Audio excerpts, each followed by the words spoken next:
Mayong gabi. Okay, nakapula na po ko kay of course. Sugaton na nato ang 1st of February og kanang pula ba. Puslan ma single ta walay kuan, wa tay pang mga uyab. Diri na lang ta. Sa sanina na lang ta mamawi. As you can see na mga heart diri. Doon lang ni sa ko ang gipuy-an. Then naano sila yung mga decoration for Valentine's.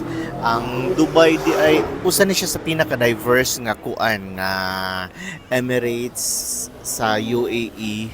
Kay tanan nga mga tanan celebration, maski pang Hindi, maski pang Christian, pang Muslim, everybody is kanang kuan kanang respect siya for each other's kanang mga celebration. Makakita mo ka ng mga inaani kada 31st sa kada bulan or katapusan jud nga adlaw sa kada bulan, mao na siyang tigbalhin sa ato ang mga kababayan dere. Sa kong istorya ninyo ganina o bag ora na balhin, mao na mga life na mo dere sa kuan sa Dubai, sa UAE in general. Nya ang amo ang lain-lain ang klase sa amo ang kapuy-an dere na ay bed space, na ay unsay tawagan ni partition, na ay room, murag ana depende po na sa imong kapasidad nga mobayad.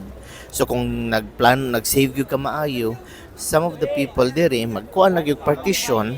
Ang uban pod kay kunang wala single, walay mga kabilinggan pas kinabuhi niya, mag-save maayo para i-support sa family, mag-bed space na lang. Hinas ko yan ang gibit-bit. Dili na tao ha, kuan na siya kanang umsa na ambot o basta kabinet na di na tao. Mura magkanang higdaanan sa St. Peter's.